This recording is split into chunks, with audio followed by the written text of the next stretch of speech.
Magandang hapon po sa ating lahat. Good afternoon. Good afternoon. Inanyahan ko po ang mga nasa likod at tayo ay magsimula na sa ating panambahan this afternoon. Sa Tagalog page pa to. Okay, again, magandang hapon.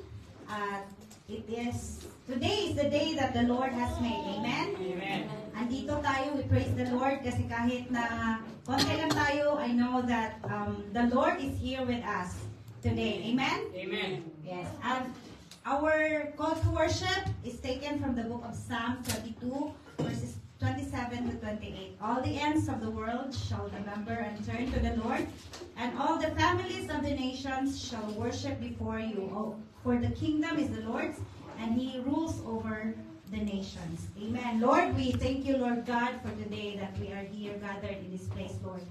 And Lord, we acknowledge, oh God, that you are our only one, only King above all kings, Lord God. And Lord, we come here today, Lord God, to worship your name alone, to glorify your name alone, oh God. And we pray, Jesus, that your Spirit will fill our hearts, O Lord, today as we come and we sing, we worship you today. In Jesus' name we pray. Amen. Let us sing the song, God is here. Let us declare that God is here. Amen.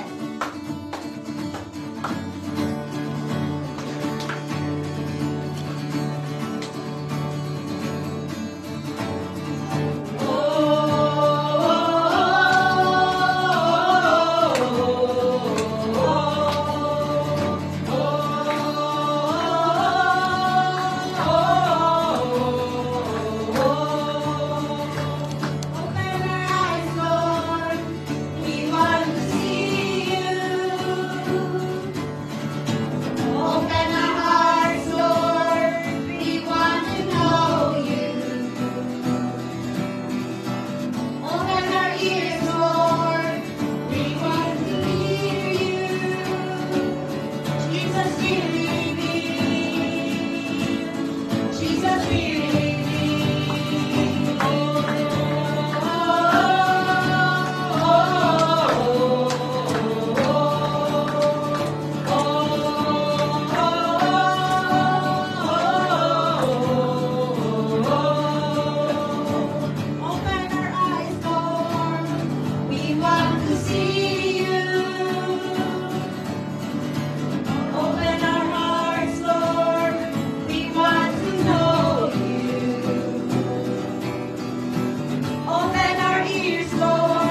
And Lord, we just want to acknowledge you, Lord. We just want to worship your greatness in our lives, oh God.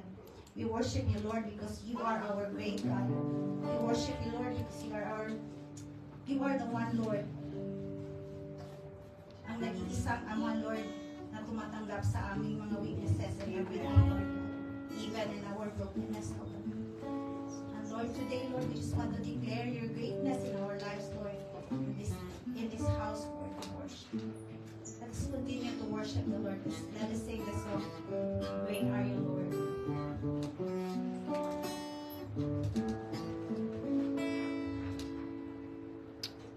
You give life, you are love, you bring light to the darkness, you give hope, you restore every heart that is broken.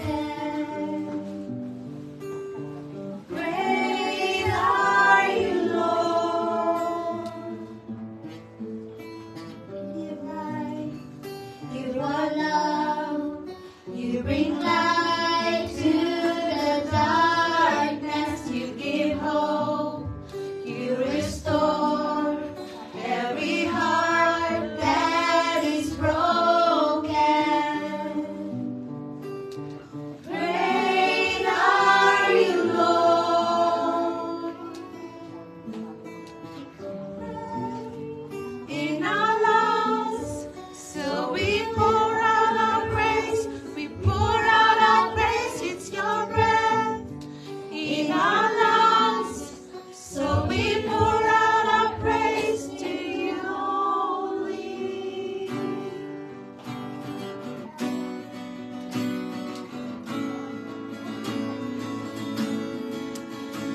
how great thou art.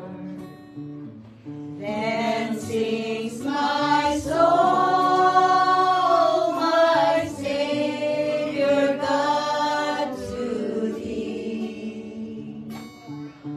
How great thou art, how great thou art.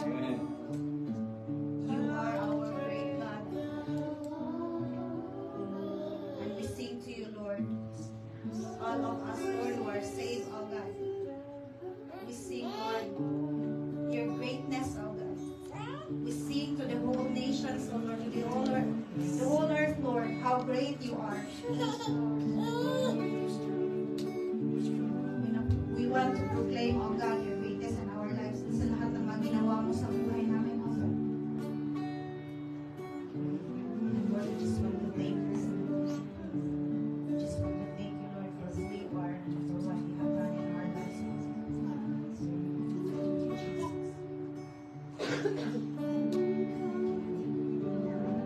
Let us continue to worship you, Lord. Let us continue to declare His greatness, to declare His goodness.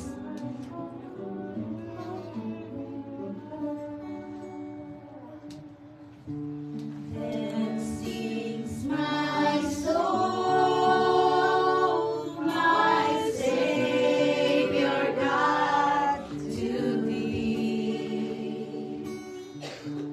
How great thou art, how great thou art.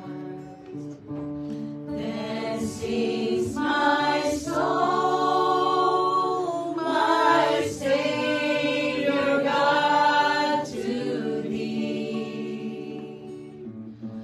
How great thou art, how great thou art.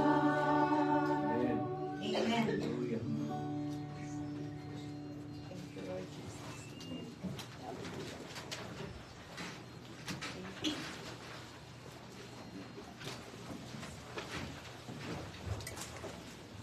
Father, tunay nga po na kayo po ay dakila. Sa iyo po ay nagpapasakop kami. Amen, At Lord. patuloy pong nagpapasalamat.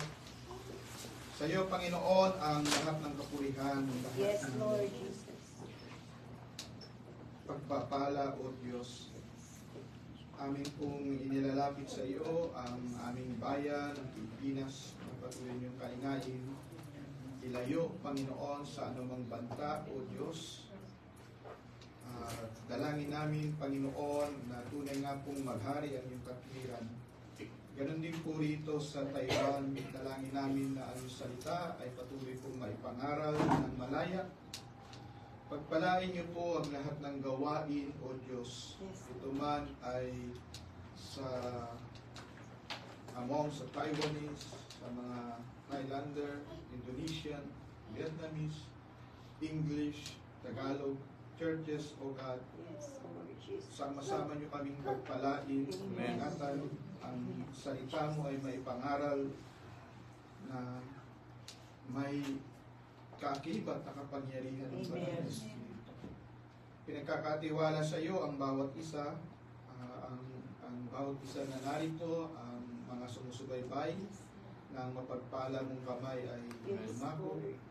Hiling din namin, O Diyos, na patuloy inyong gabayan, O Lord, ang gawain ng TIC, mapa-English, mapa-Tagalog, O Lord. Dalangin namin ang iyong pong mapagpalang kamay ang Pilipinas.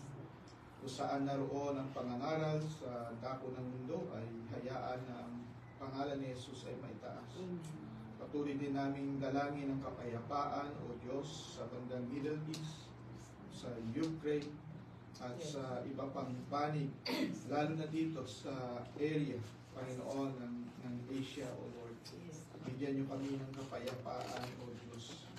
Maraming salamat po at hayaan na ang iyong salita ay maipahagi, maipangaral, at ang banal na Espiritu ang kumilos Yes. at ang pangalan ni Jesus ang maitaas. Sa pangalan po ni Jesus, ito po ang dalangin. Amen. Amen.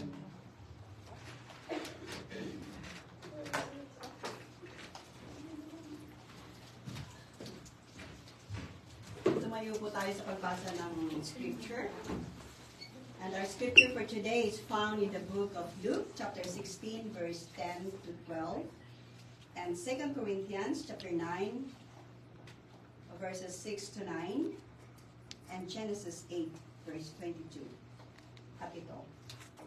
Whoever can be trusted with very little can also be trusted with much. Amen. And whoever is dishonest with very little will also be dishonest with much. Amen. So if you have not been trustworthy in handling worldly wealth, who will trust you with true riches? Mm. And if you have not been trustworthy with someone else's property, who will give you property of your own? Mm.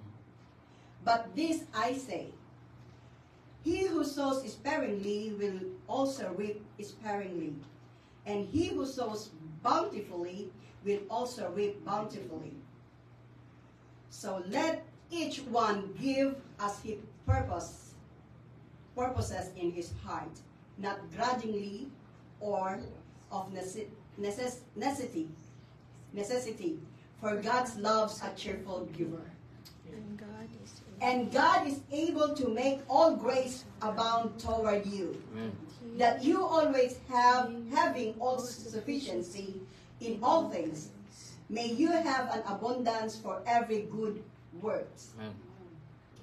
While the earth remains, seed time and harvest, cold and heat, winter and summer, and day and night shall not cease. This is the word of the Lord. Praise be to God.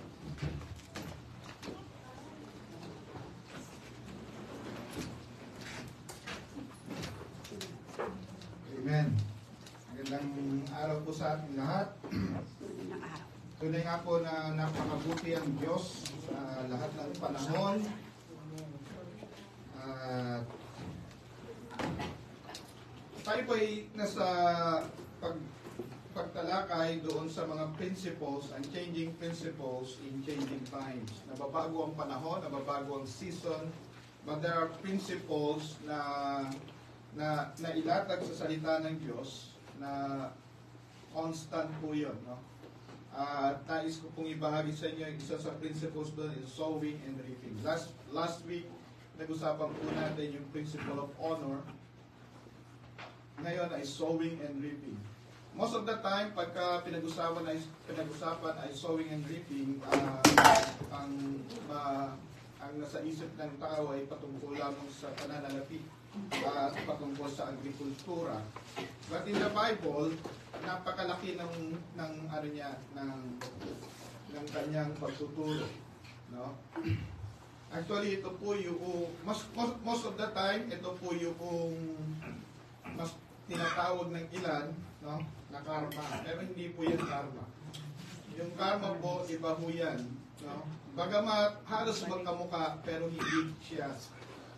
Kasi yung karma ay merong elemento ng sowing and reaping, but pagka pinag-aralan niyo po siya po ay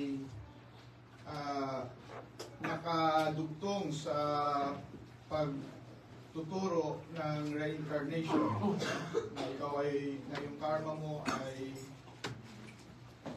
naroon sa susunod na buhay, at pag nangyari yon, is either na maisilang ka na kalabaw, baka, kambing, or what, no? And that is reaping yung So, yun lang ang may pasimula. Okay.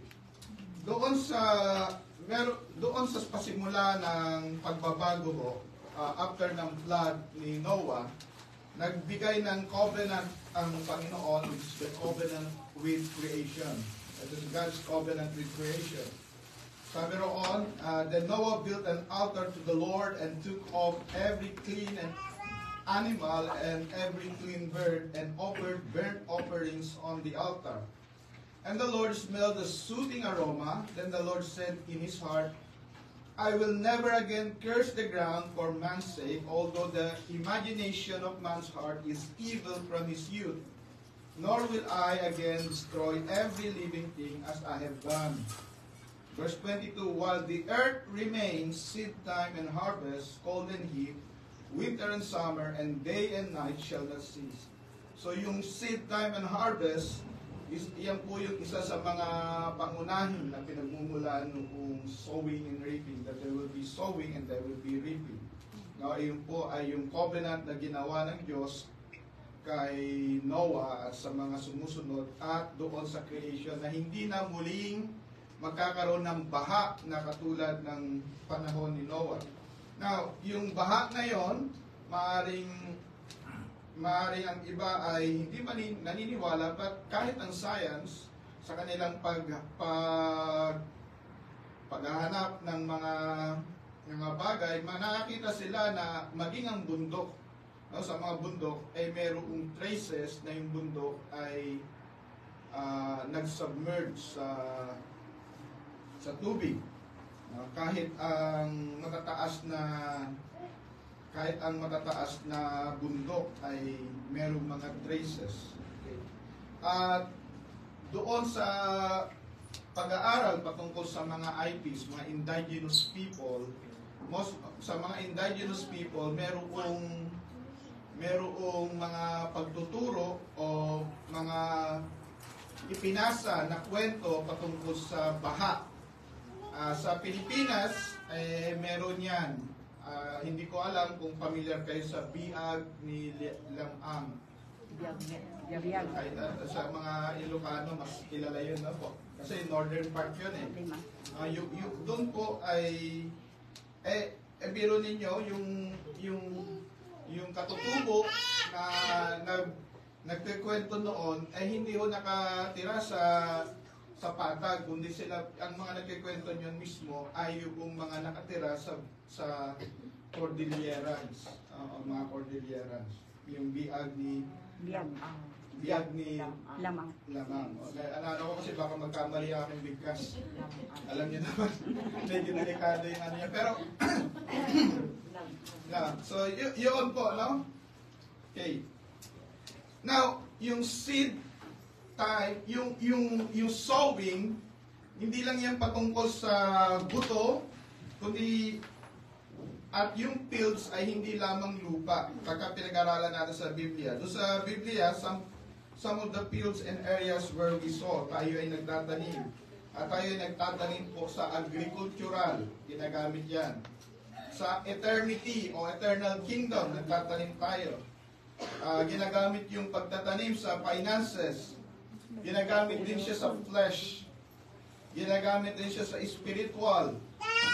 Meaning, ikaw ay tinaniman ng Panginoon upang ikaw ay magtanim sa iba. O you receive spiritual gifts so that you could serve others, and by serving others, you are sowing. And as a society, and sa professional level, kung gusto mong humusay, magtanim ka ng oras, magtanim ka ng pag-aaral, you hone your skills. And then, yung preparation for retirement, yung prepare for the retirement ay nagtatanim ka rin. So that pag retired mo, meron kang maaani. No? So there are many fields. And then ano yung seeds? Yung ating deeds, no? Yung ating mga gawa, that is considered seeds. Yung ating habit. Kasi yung habit mo, maaring maliit, pero tuloy-tuloy, it will make an impact sa iyong buhay. No? Sooner or later. Yung how we use our time, how we use our finances, skills, spiritual gifts, knowledge, how we do our conversation, yung pakikipag-usap mo, yan ay pagtatanim pa rin. How we give honor is pagtatanim pa rin. Okay. And the Word of God are like seeds that we sow. And in due time, mag-harvest tayo kung ano yung tinanim natin, i-harvest natin. No? So yun po yung law nyo, yung ano, kaya sabi, kaya ang tingin ng iba ay napakalapit niya sa karma, no? Pero hindi po 'yon, no? Magkaiba po 'yon. Bagamat palasak yung word na karma kasi mas madali siyang sabihin kasi sa same time and harvest mahaba. Okay. Now, maraming fields. And then there are fields that are wrong, no? Merong mga sowing in the wrong field. Pagka nagsow tayo sa wrong field, maling field o maling lupa ang dinaniman natin, ito po ay dangerous. Gaano ka dangerous ito? Meron hong warning ang salita ng Diyos. Sabi sa Galatians 6:7-8, "Do not be deceived, God is not mocked. For whatever a man sow, that he will also reap. For he who sow to his flesh will of the flesh reap corruption. But he who sows to the Spirit will of the Spirit reap everlasting life." So dito po may dalawang field. Yung isa ay flesh, yung isa ay spirit. No? Napakainam po na alam natin yon. So dito ho, pinapakita na pwede kang magtanim. Pwede kang magtanim sa laman o pwede kang magtanim sa espiritu. At nagwa-warn po ang salita ng Diyos na hindi po mamamak ang Lord. Ang tinanim natin ay aanihin natin. Okay? So medyo katunog nga, no? Pero ito po is yung justice ng God ay naroroon, no? So, tingnan ho natin. Merong wrong field and then at the same time merong wrong seed. Alam nyo ho, pwedeng nasa tama kang field pero mali ang pagtatanim mo. Ang example po nyon ay yung pamilya ni Eli. No? They are in the right field. Bakit? Sila ay nagsuserve sa temple. Sila ay family of priests. So, nasa tamang field sila. Sila ay nagsuserve.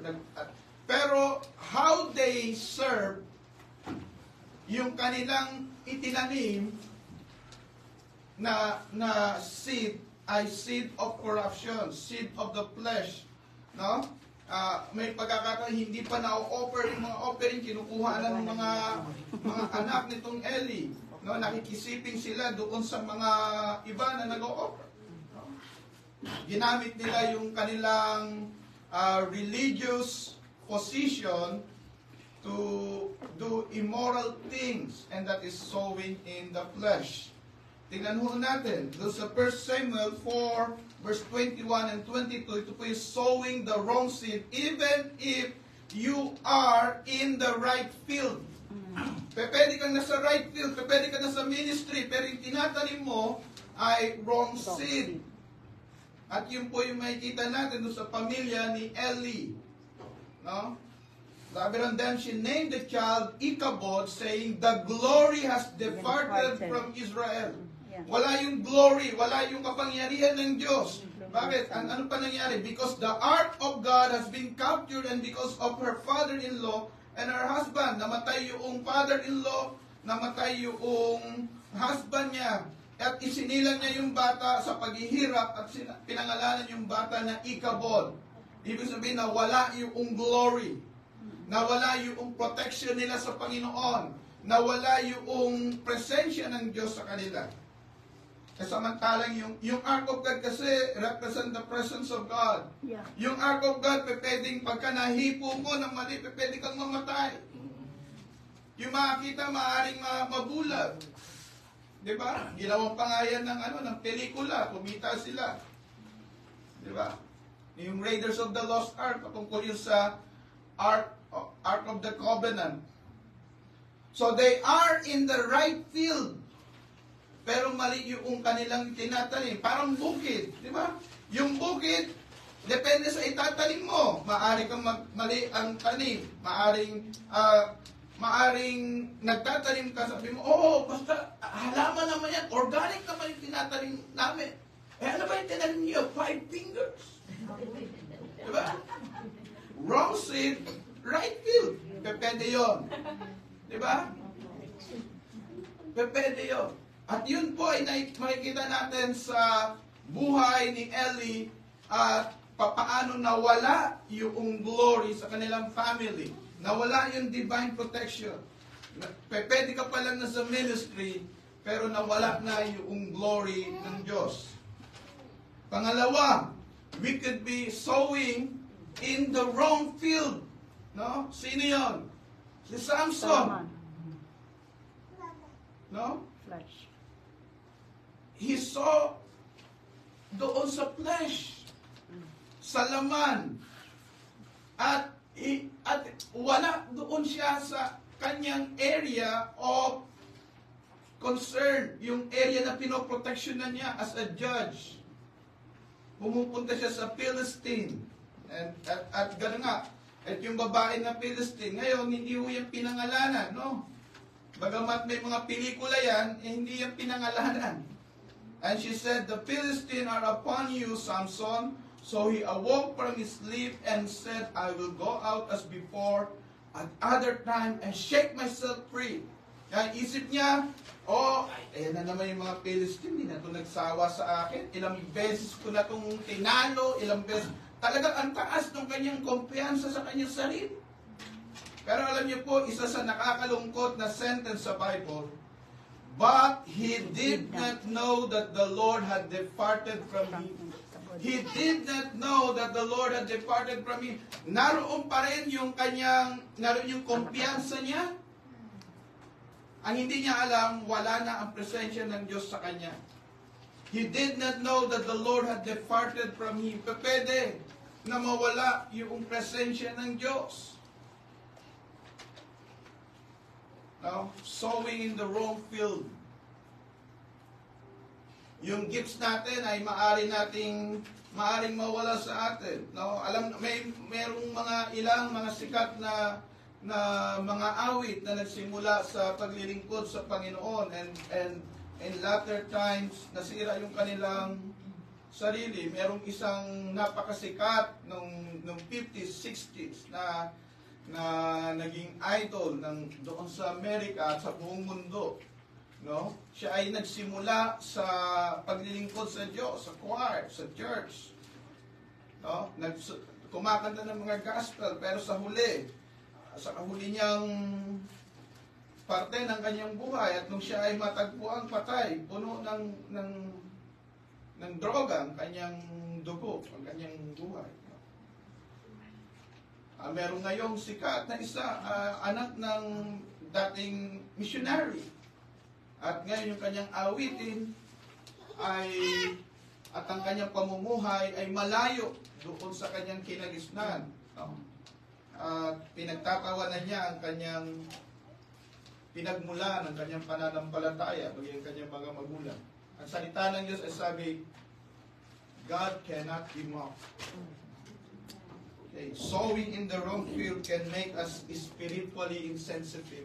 Pag nandoon ka sa area na hindi ka dapat doon, sa area na kung saan hindi ka dapat doon bilang mananampalataya, at sinasabi, basta, Emmanuel, God is with me, God is with me, God is... Maaring dumating ka sa panahon na you did not know that the Lord had departed from you. Wala na yung joy, wala na yung strength, wala na yung conviction that is coming from the Holy Spirit. Coming from the Holy Spirit, nawawala na, no? Pasensya na ako, meron pa rin akong epekto nung last week. Natatandaan nyo, last week kasi pagkaakyat ko dito, meron tayong mga foreigner na kaya na pure English yung... no? So kaya sabi ko, naku, kailangan ata lagi English ko na lang yung aking para handa kung sakaling merong... Okay. Now, sowing in the wrong field is dangerous. No? Now, wrong seed in the wrong field is destructive. Sabi rito sa 1 Timothy 6 verse 9 to 10, but those who desire to be rich fall into temptation and a snare, and into many foolish and harmful lusts, which drown men in destruction and perdition. Nakakalunod daw pag nagkaroon ka ng desire, no? Eh di ba, sabi ng salita ng Diyos na parito si Jesus Christ for us to have fullness of life. Ay, hindi ba sinabi ay maganda ang plano niya, it is for us to, it is to prosper us, di ba? Ay, ngayon, magkaiba ho ang konotasyon pagka ang pinag-uusapan natin ay ang wealth o richness dito sa mundo at ang wealth na ibinibigay ng Panginoon. Okay.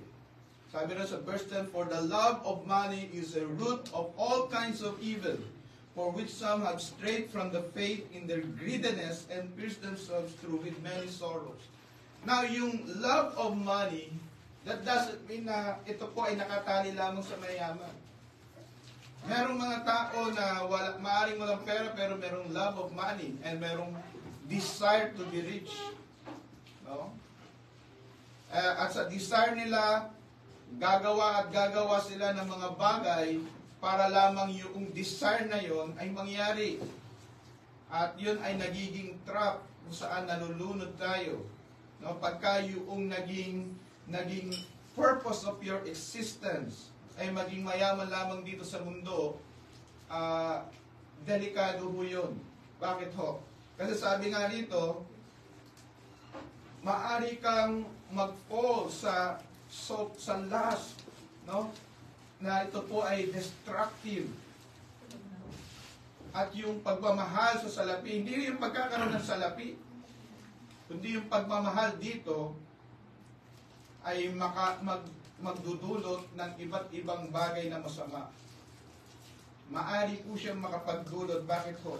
Kasi yung greediness kasi hindi ibig sabihin yan napakayaman mo. Kasi merong mayayaman na hindi greedy. Merong mahihirap na greedy. Yung greed kasi is condition of the heart. Condition yun ng puso natin. Yung pagiging greedy. No?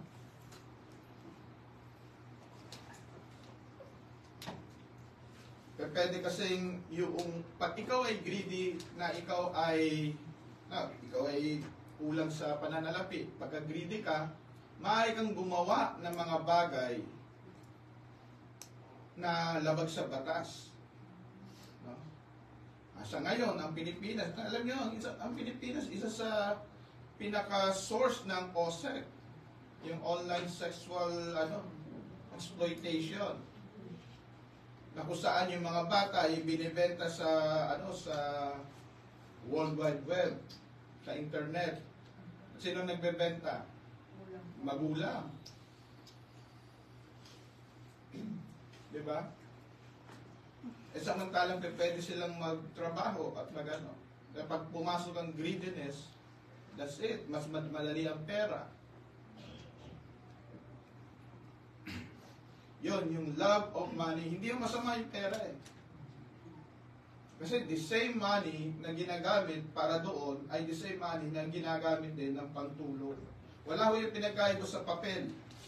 Yung papel, ito po, papel.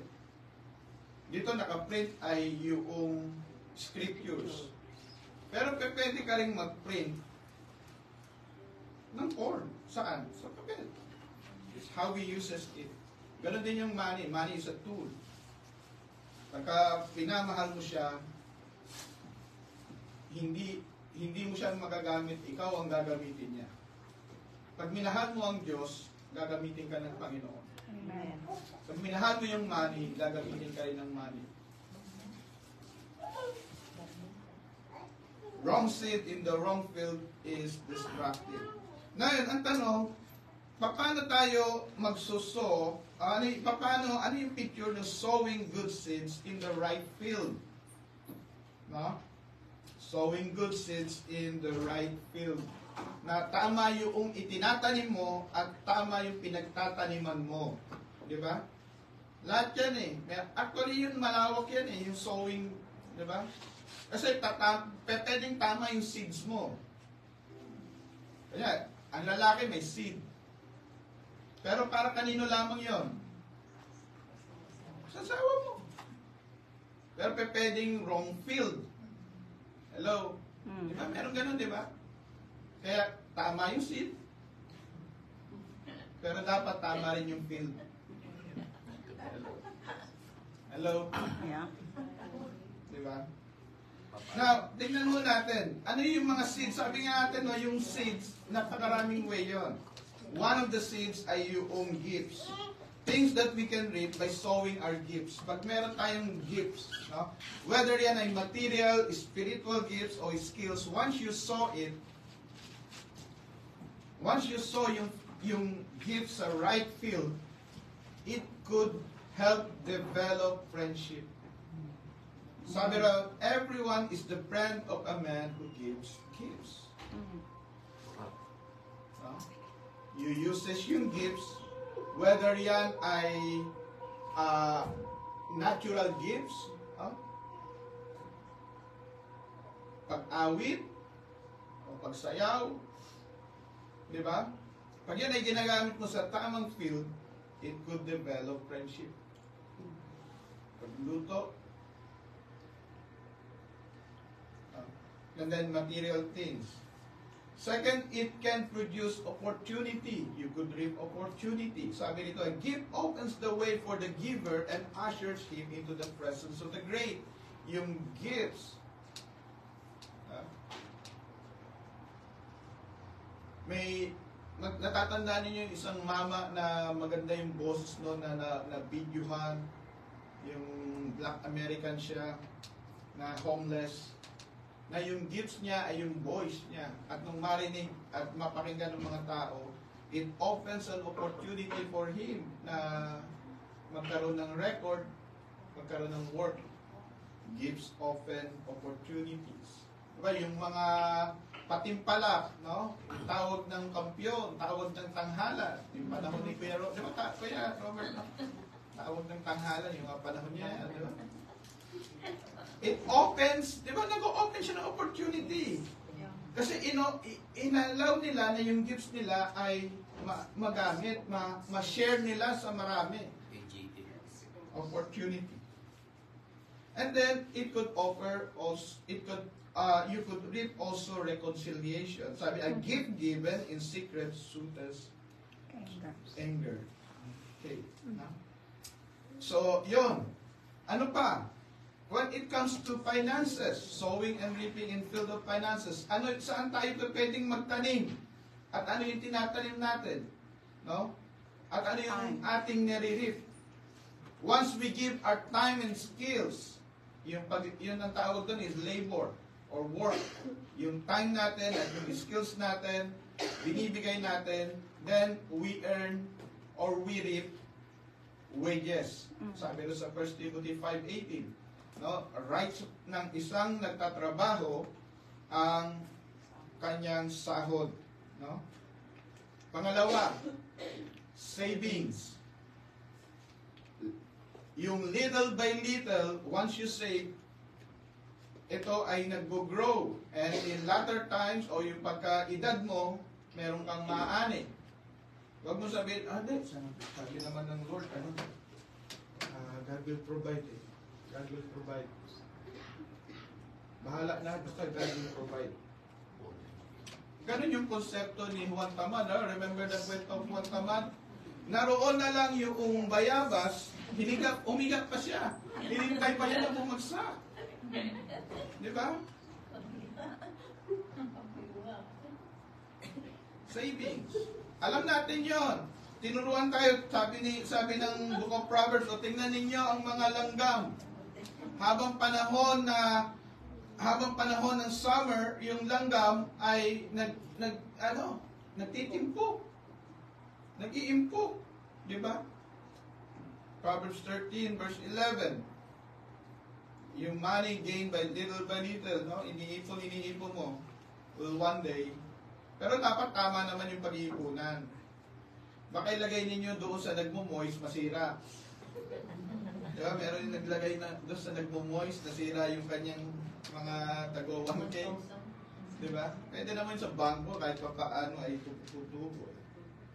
Pangatlo, tinuturo sa atin sa Biblia, sa Proverbs 13:31. Actually, pagka pinag-aralan natin yung Proverbs 31, pinapakita doon na yung virtuous woman, talagang involved siya sa business, no? Nagtitinda siya, namimili siya ng lupain, nagpapatanim siya, nagpapaalaga siya, at pagka merong mga merchants, no, tinatanong niya kung ano yung kailangan ng mga merchants, yung mga dumadayo sa kanila, at sinusuplayan niya yung pangangailangan. Pagka pinag-aralan natin yung Proverbs 31, no? Hindi niya sinabi, oh, mayaman naman yung asawa ko eh.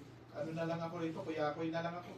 No? Hindi, but because she has time, because she has that ability, no, marunong siya magtahi, no, she involved herself do sa business na pwede siya.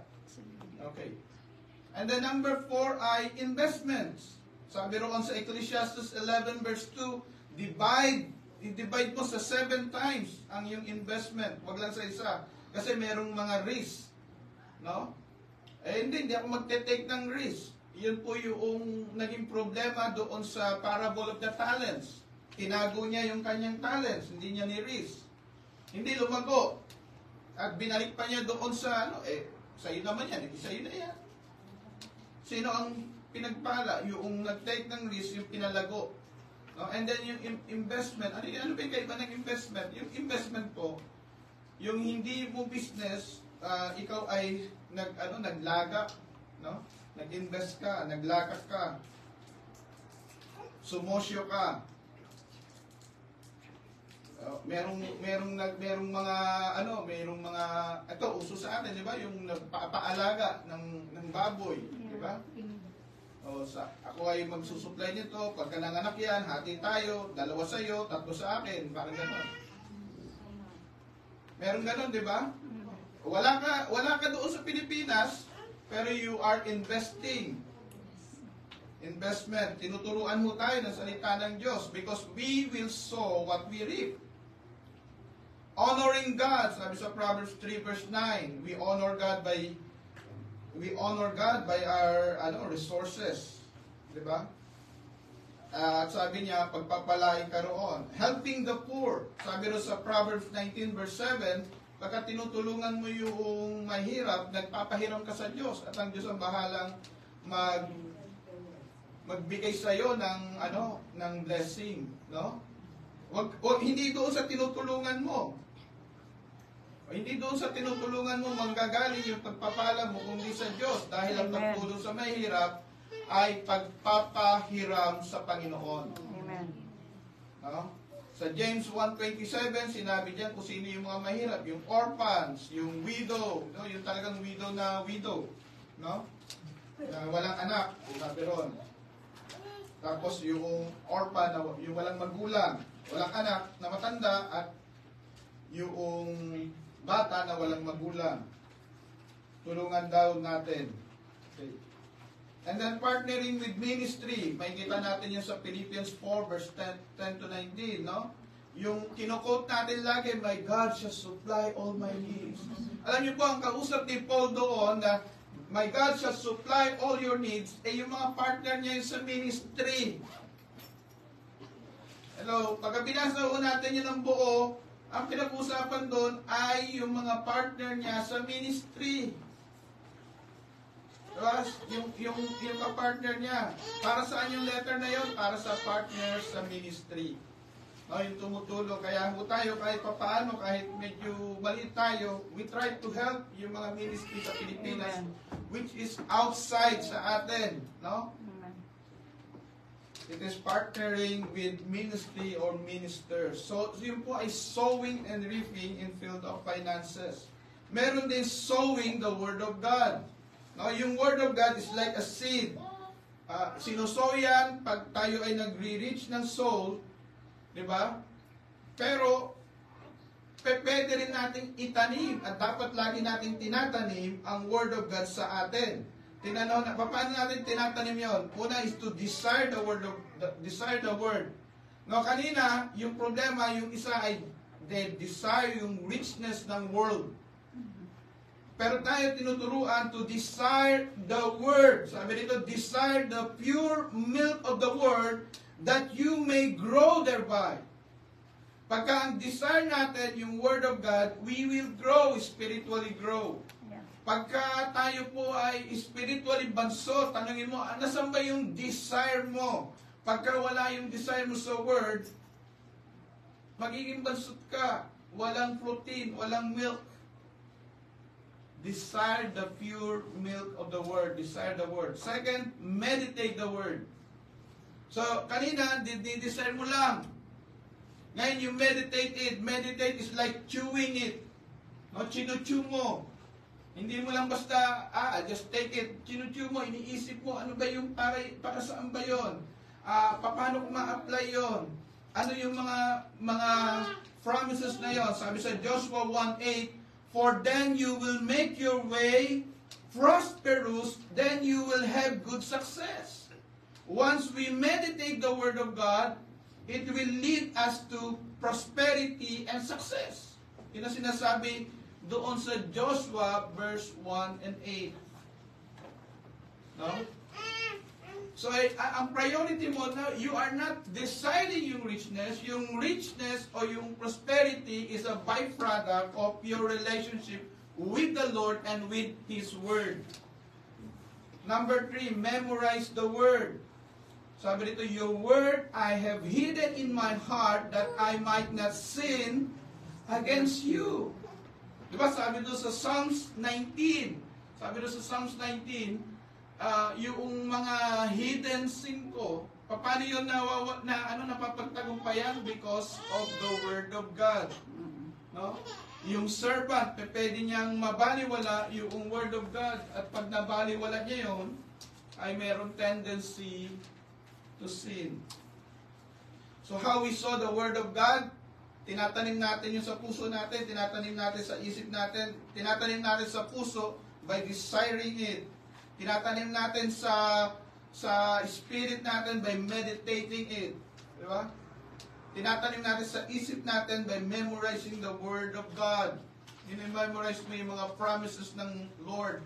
Remember, si Jesus Christ, nung kaharap niya si Satan, ang kanyang panlaban is the Word of God. It is written. It is written. And that's how He defeated Satan. So we need to sow the Word of God sa ating buhay. Sa atin mismo. No? Kasi yung salita ng Diyos ay magkakaroon ng pagtutuwid, tinutuwid ka, pagpapaliwanag, no?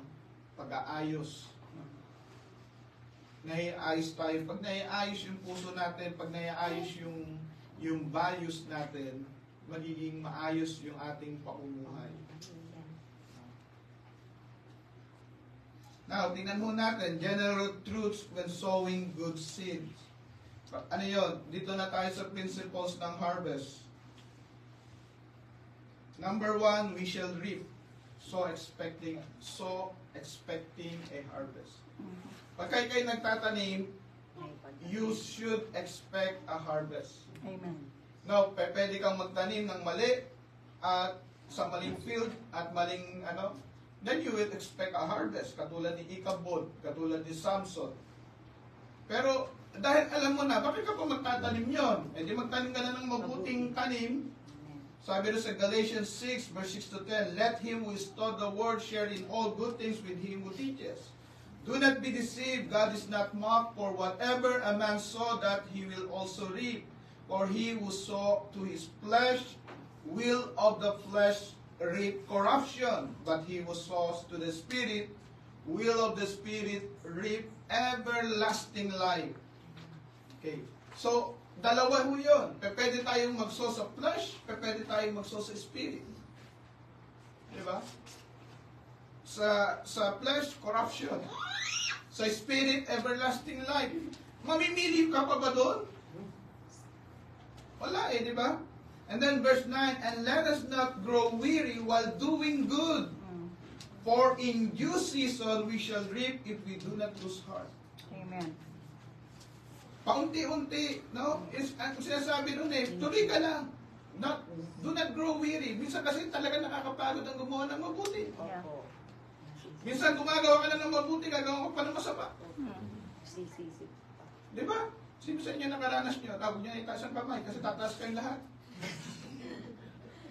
Pero sinasabi ko ng salita ng Diyos, hindi dahilan na ginawang ka ng masama na magtatanim ka ng masama. Amen. Kasi pag nagtanim ka ng masama, aani ka ng masama.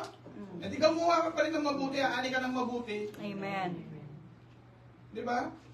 In due season, you shall reap. Just don't lose heart. Ayan. Okay, masama tinatanim nila, hindi ibig sabihin niya na makasama tayo. Di ba? Hindi ibig sabihin niya na ginawa kang masama, gagawa mo ng masama. Ninakawan ka, nanakawan mo. Na-snatch ako eh. Na-snatch yung cellphone ko, mang-i-snatch din ako ng cellphone. May mas maganda pa. Di ba? Hindi. Huwag ho tayong magpadaig sa masama. Daigin po natin ang masama sa pamamagitan ng paggawa ng mabuti. Malinaw po ang sinasabi ko ng salita ng Diyos. Diyan po yung sowing and reaping. Hindi po yan ibig, hindi lang yan po yan sa patungkol sa pera. Kasi ang tinitingnan ng Panginoon yung kondisyon ng puso natin. No? Yung pagpapala na ipinagkakaloob ng Diyos. Mayroong iba na naghahangad, yung kamig ng kamig nawawala, mayroong iba na mapagbigay, kung sino pang generous siya pa ang lalo pinagpapala. Bakit? Kasi ang mapagkakatiwalaan sa maliit ay mapagkakatiwalaan sa malaki. In due season, we shall reap. So, pagka nagtatanim tayo, no, ano man yun, tinatanim natin yung ating gifts, no, yung ating talent, no? Ano mang talent yun, ha? Pag tinatanim natin yun, we will expect a harvest. Amen. Diba? Kahit na ano yung skills, pagka hindi mo yan ginagamit, maaaring mawala eh. Yeah. Pero pagka ginagamit mo yung skills, yung talent mo, nade-develop, then you are harvesting. Nag-harvest ka sa sarili mo dahil nade-develop ka, nakakapag-harvest ka ng friendship, yung relationship, di ba?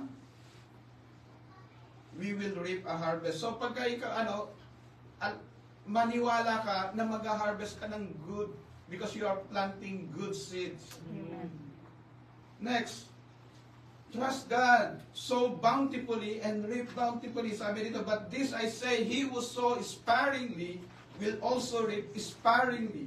And he who sow bountifully will also reap bountifully. So let each one give as he purposes in his heart, not grudgingly or of necessity, for God loves a cheerful giver. And God is able to make all grace abound toward you, that you always, having all sufficiency in all things, may have an abundance for every good work. Ang pinag-usapan po dyan sa 2 Corinthians 9 verses 6 to 9 ay yung pagtulong ng Macedonian church doon sa Jerusalem church na mahirap. No, mahirap yung Jerusalem church. Yung Macedonian, may kakulangan din sila, pero hindi iyon naging dahilan para hindi sila tumulong. At itong Corinthians ay medyo may kaya. At ini-encourage ni Paul, magtanim kayo. No? Tumulong kayo doon. Trust God so bountifully and reap bountifully. Ngayon, lahat po yan, yan po ay sa finances, pero ganun din po sa talent. Di ba? Kahit anong ganda ng boses mo, pero ikaw ay you so sparingly. Paano yung so sparingly pagka ikaw ay kumakanta? Kunyari, nasa kumakanta. Alam mo sa isip mo, alam mo, maganda yung boses ko eh. Pero saka ko na ilalabas. Diba? Ganun kasi. Yung attitude mo, yung saka ko na ilalabas. Eh, hindi mo yan mailalabas. Bakit? Kasi nandun ka pa lang sa una, sparingly ka lang. Unti-unti, di ba? Hindi mo makukuha yung judge. So, magbibigay ka lang. Ibigay mo na ng todo. Amen. Di ba? Kakanta ka lang, kumanta ka na ng todo. Amen. Hindi ko sa'yo, ganun lang. Basta nga pakunti-kunti lang.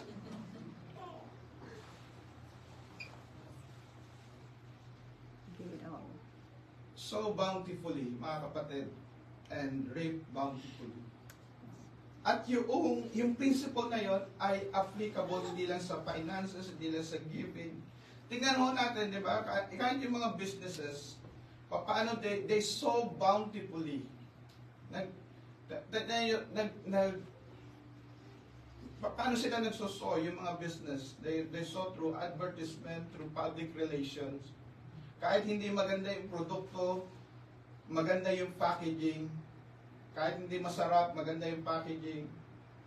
Makikita mo lagi, kaya ikaw maniniwala ka na maganda yon at may reputasyon. Bakit? Kasi sa packaging, sa advertisement, inilalagay pa sa harapan mo, sa pagka pumasok ka ng mall, di ba? Meron yung mga nag-a-advert doon, inilalagay nila yung kanilang mga products sa special na lalagyan, no? Sa special side ng mall. Bakit? Para mag-reap ng harvest. Ang sa kanila, ang harvest nila is sales. Pero bago mangyari yon, they sow. Diba? Ang iba ay magsuso sa pamamagitan ng paggamit ng celebrity endorser. Sabi na, naku, mahal naman yan. Itataas lang yung tapos babayaran mo ng 1 milyon. Diba? Ako na lang ang magtataas. Ang problema, hindi ka kilala. Diba? Walang effect. May epekto diba? Akakala natin malulugi sila dahil mahal yung kanilang binayad doon sa Pero dahil kilala yon, yun ang binibili. Kahit mas masarap yung produkto mo. Bakit o? Kasi they sow bountifully. Diba? Nagtanim sila. So kaya yung sowing and reaping, hindi po yan lang sa salapi. Lahat na po yan. Kung paano ka magtanim, nagtatanim ka kahit sa pag-aaral. Di ba? Kung nakuha mo na yung syllabus, bakit hindi ka na magbasa ng advance? Nakita mo na yung curriculum, yung course prospectus ninyo, alam mo na yung mga ituturo ng teacher, magbasa ka na ng mas mahaba. Di ba? Pwede yun eh. Yun po yung sowing, you are sowing to your self-development. Di ba? Nagsoso ka ngayon sa self-development mo. Kung pa pwede nga, di ba? That is sowing bountifully. I mean, kasi nakita na, naku, ito patungkol lamang sa sarili. Hindi, kaya pagka-principle ay applicable siya sa general ng buhay ho natin. No? Number 3, nangalahati na tayo. When sowing, choose faith over worry. When sowing, choose faith over worry. Amen. Diba? Sabi dito, farmers who wait for perfect weather never plant. If they watch every cloud, they never harvest. Kung yung lahat, nako, dumilim, kaya magtanim ngayon. Diba? Oy, umaraw, baka matuyo, huwag na tayo magtanim ngayon. Oy, umuulan, baka malunod, huwag na tayo magtanim ngayon. No? Sabi, farmers who wait for perfect weather never plant. Yeah. Naku, isasama pa natin yung sa kantahan. Kaliwa yung boses. Mga ganyan po. Ano ba yan? Hindi makakuha ng steps. Diba? Mga ganyan, diba? If we watch everything, hindi, kung tinitignan mo lang yung ngayon, hindi yung development, diba? Ay, huwag na natin pag-aralin yan. Mukhang bubulak-bul naman yan. Now, we are not taking risks doon sa ating mga bata. Diba? Kaya nga siya, yung sowing and reaping ay applicable sa different areas ng buhay ko natin. No? When sowing, choose faith over worry. Amen. Therefore, do not worry about tomorrow, for tomorrow will worry about itself. Each day has enough trouble of its own. Hayaan natin mamumblema ang bukas sa Kanya. Basta tayo, yung magagawa natin ngayon, gagawin natin, yung bukas, mamumblema siya. Hindi nga natin alam kung aabot tayo ng bukas. Though, naniniwala tayo. Di ba? Nagtitiwala tayo na matapat ang Diyos. So, when sowing, choose faith over worry. When sowing, choose faith over worry. No? Kasi, yung, di ba, actually, hindi yung problema sa mga business people, di ba? O yung gustong mag-business, yung analysis ka ng analysis, na paralysis ka na kasi lahat na lang ina-analyze mo, paano pag ganito, pag ganyan. Di ba? Lahat na lang ng problema mo. Wala pa, hindi ka pa nag-uumpisa, lugi ka na. Di ba? So when sowing, choose faith over worry. Number 4, God is the one who supplies the seed. Di ba? He supplies us with our skills. He supplies us with our time. He supplies us with yung ating background. Also, ay kasama doon sa mga gifts na binigay niya.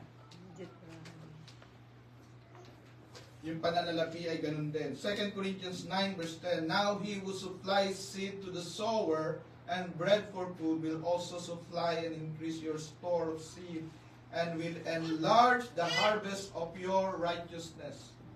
Tingnan mo natin yung kaibahan dito. No? Yung sa sinasabi ni Paul, yung pagdi-design ng richness is about himself. Dito po, it's enlarging the harvest na merong kaugnay sa righteousness.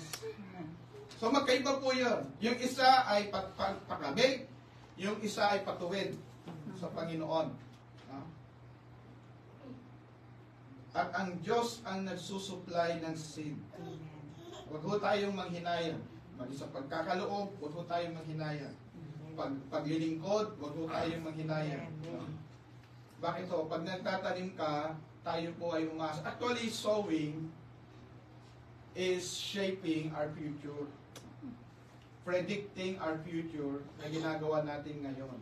Kasi ang law ng sowing and reaping, what you sow today, you will reap tomorrow. At yung reaping, yung pag-reap na yon is always greater than the amount you sow. Mas malaki yung aanihin mo sa iyong itinanim.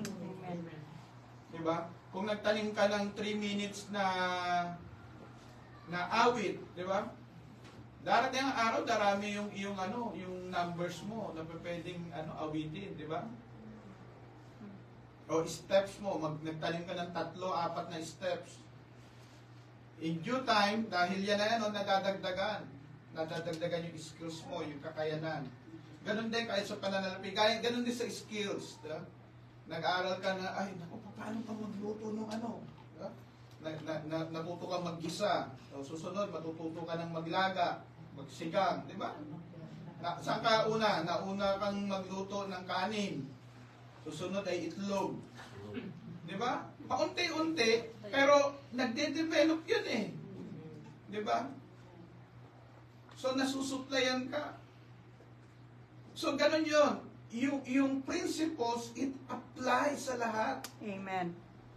Yung masama, o anong una ng yun? Yung una ay pambubuli.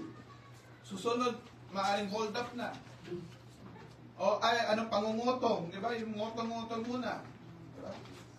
Susunod ay maaring hold up na. O snatch. Yung iba, yung pupunta na sa bahay ng may bahay. Bakit? Lumalakas ang loob eh. Ganun din, yung principle na yun. Nagsisimula sa maliit, lumalaki. Pero kung mabuti yung tinatanim natin, mabuti ring lumalaki yung ating aanihin. He who supplies seed to the sower and bread for food will also supply and increase your store of seed. Dahil ikaw ay mapagkakatiwalaan sa maliit, bibigyan pa kita ng maraming seed na maitatanim mo. And Deuteronomy 8 verse 18, And you shall remember the Lord your God, for it is He who gives you power to get wealth. Now, tingnan mo natin dito sa Deuteronomy 8:18. Hindi niya sinabi, He will give you wealth. Ang sinabi niya, He will give you power to get wealth. That means He gives you the ability, He gives you the skills, He gives you the opportunity to get wealth. Yung wealth, hindi siya bumabagsak. Diba? kundi He gives us the ability. Number 5, God blesses the works of our hands. Pinagpapala niya yung gawa ng ating mga kamay. Amen. Sabi dito, the Lord will open the heavens, the storehouse of His bounty, to send rain on your land in season and to bless all the works of your hands. Yung changing of season, yung pagpapadala ng Panginoon, no, ng tamang rain, ng araw, ng lahat ng yon, nung tamang weather condition, it is He blessing the work of our hand.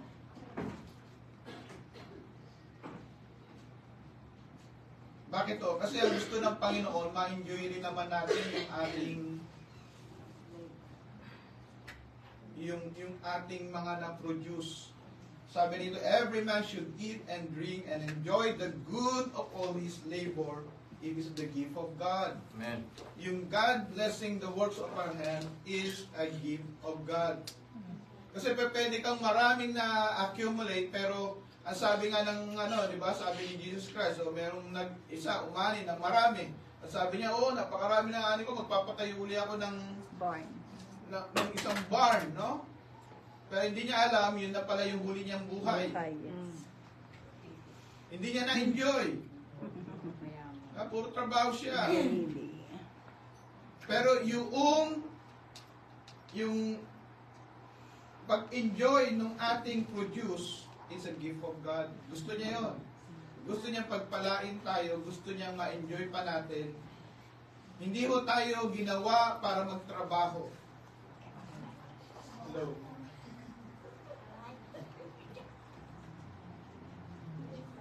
Diba? Ibinibless niya yung works of our hands, pero hindi ibig sabihin yun ay hindi natin ma-enjoy yun. Okay. So, 4 things to consider how we respond to these truths. Remember, seed is small, so be faithful even in little things. Kahit sa maliliit na bagay, maging tapat po tayo. Whosoever can be trusted with very little can also be trusted with much. And whosoever is dishonest with very little will also be dishonest with much. So if you have not been trustworthy in handling worldly wealth, who will trust you with true riches? And if you have not been trustworthy with someone else's property, who will give you property of your own? Tayo po ay mga steward, pinagkatiwalaan ng Panginoon. At kung tayo mapagkakatiwalaan sa maliit, so we are also predicting the future na mapagkakatiwalaan tayo sa malaki. Not because na sinasabi ko, kundi dahil sinabi ng Panginoon. At Amen. true siya sa kanyang word. Makikita ho natin yan kahit pag pinag-aralan natin doon sa salita ng Diyos. No? May panahon na kahit ikaw ay empleyado, pwede kang yumaman kasi sa ano. Diba? Ganun na nangyari kay Jacob. Naging mas marami yung kanyang alaga. Napagkatiwalaan siya sa maliit, pinagkatiwalaan siya ng Diyos sa malaki. Huwag mo nating maliitin yung mga bagay na meron tayo ngayon. No? Yan. Remember, seed is small, be faithful even in little things. No? Maliit ang seed, di ba? Ang buto ng mangga ay napakaliit, parang ganito lamang. Pero once siya ay naitanim, nadiligan, naalagaan, darating ang panahon na lalaki siya.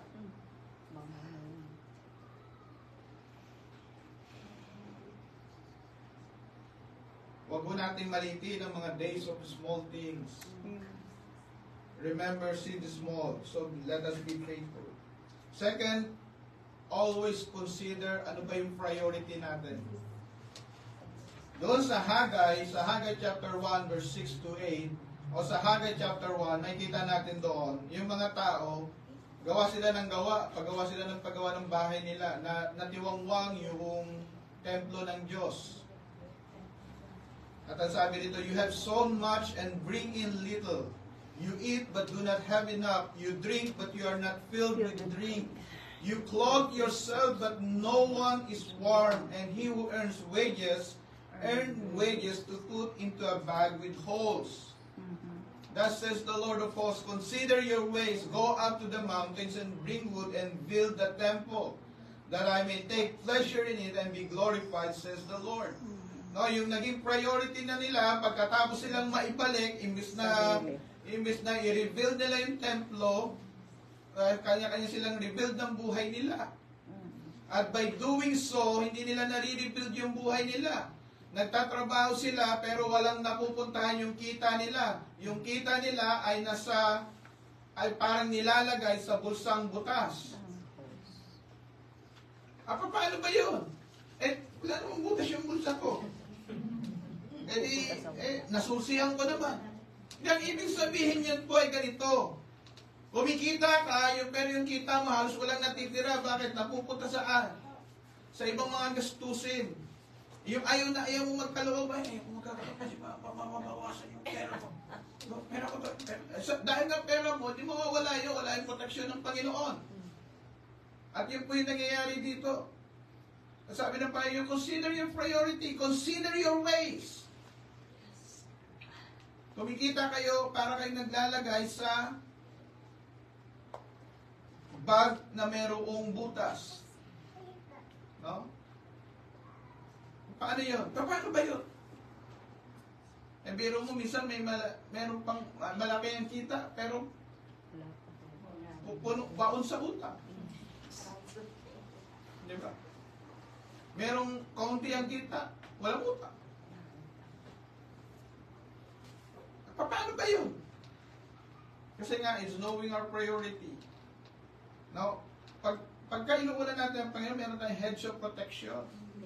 Nandun yung glory ng Panginoon. Naroon yung presensya ng Diyos.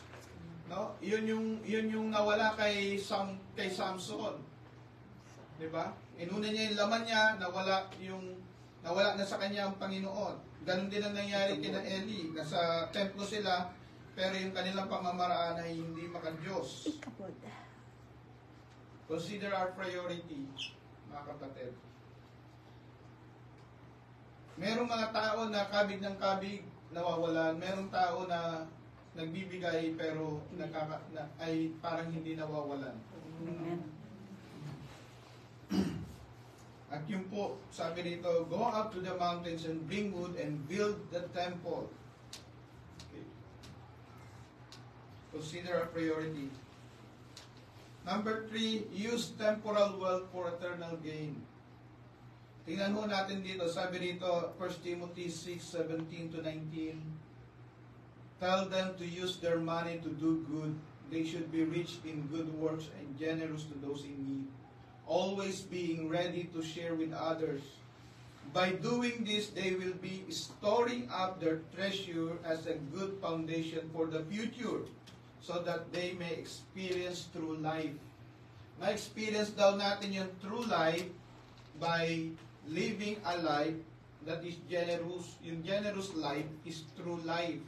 Bakit ho? Kasi ang God natin is a generous God. No? Nagiging kamukha tayo ng ating Diyos. Binibigyan mo ng dahilan ang Diyos para pagpalain ka dahil ikaw ay maayos na steward. Yun po yun. By doing this, you will be storing up their treasure as a good foundation for the future, so that they may experience true life. At paano ro ginagamit sa pera? Ito po ay pinantutulong. Amen? So, pagka binasa pa natin yan, sa 1 Timothy 6, no? Sabi ron, yung mayaman, turuan mo not to trust in their money, but to trust in God. Because money is unreliable. No? Pero God is giving us richness so that we could enjoy life. So gusto ng Panginoon na enjoy natin yung buhay natin. Hindi tayo nakatali lamang sa pananalapi. Pag nakatali ka sa pananalapi, mahirap mong pakawalan. Bakit? Kasi paano mong pakawalan yung nakatali sa'yo? Nakuha natin.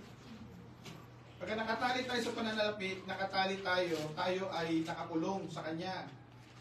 Pero pag tayo, ang tingin natin ay steward ako, ito ay pag pinagkatiwala sa akin, madali mong pakawalan.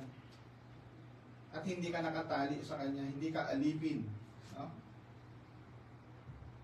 And then you will live a life that is generous. Generous life. Yun po yung nais ng Diyos sa atin. Ngayon, naman, mga kapatid, hindi ibig sabihin yan, ibibigay mo na ang lahat sa iyo. Kasi ang sabi doon, pagka tinignan natin yung kailangan i-enjoy din naman natin yung fruits of our labor. Ay, biro mo, labor ka ng labor, wala kang enjoy. Hirap din yun, di ba? Balanse lang. Balanse lang po. Use temporal wealth for eternal gain. Pagka ginagamit natin yung temporal wealth, nag-iipon tayo sa langit. Pinapautan natin ng Diyos. Amen. So, ang hamon sa atin is let's continue planting good seeds. Let's continue planting good seeds. Ano man yun? No?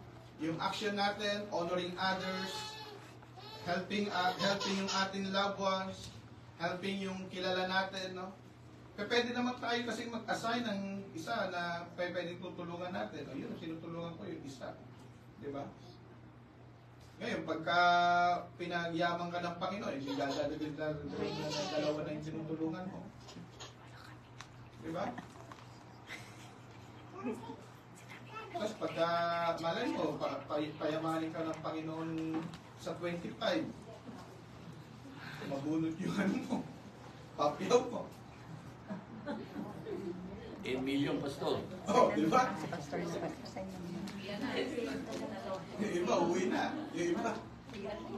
Let us see yung purpose of wealth.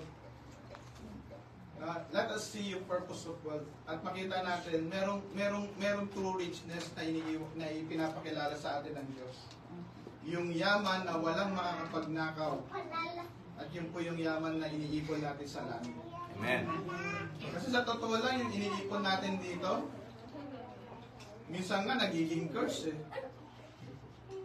Di, Pastor, ang dami kong bahay, dami kong ano. Pag nawala ka, baka mag-away-away pa yung mga anak. Totoo. Nasira yung relasyon. Nagiging curse sa iba. Di ba? Sa iba yun na, hindi ko kayo sinasabi. Pero merong mga ganon. Kasi nakikita nila, nakatali kayo sila doon sa material. Eh, ang tinuturo sa atin, let us plant good seeds. Let us plant good seeds. Amen. Sabi rito, let us not grow weary while doing good, for in due season we shall reap if we do not lose heart. Oh, therefore, as we have opportunity, let us do good to all, especially to those who are of the household of faith. Amen. Hallelujah. Sowing and reaping, mga kapatid. As we sow good seed, we shall reap a good harvest. Panandalian po tayong tumayo, tayo po manalangin. Father, we praise you and we thank you, O Lord. We pray, Lord, that your truth ay mablank sa buhay po namin.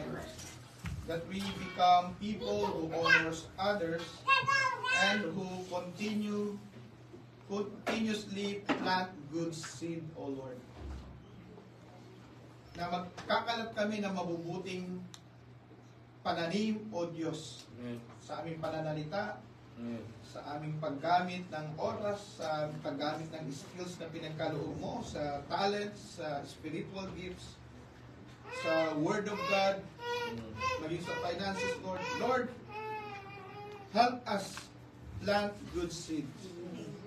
And we believe that in due time, O Lord, we will reap a good harvest. Amen. In Jesus' name, amen.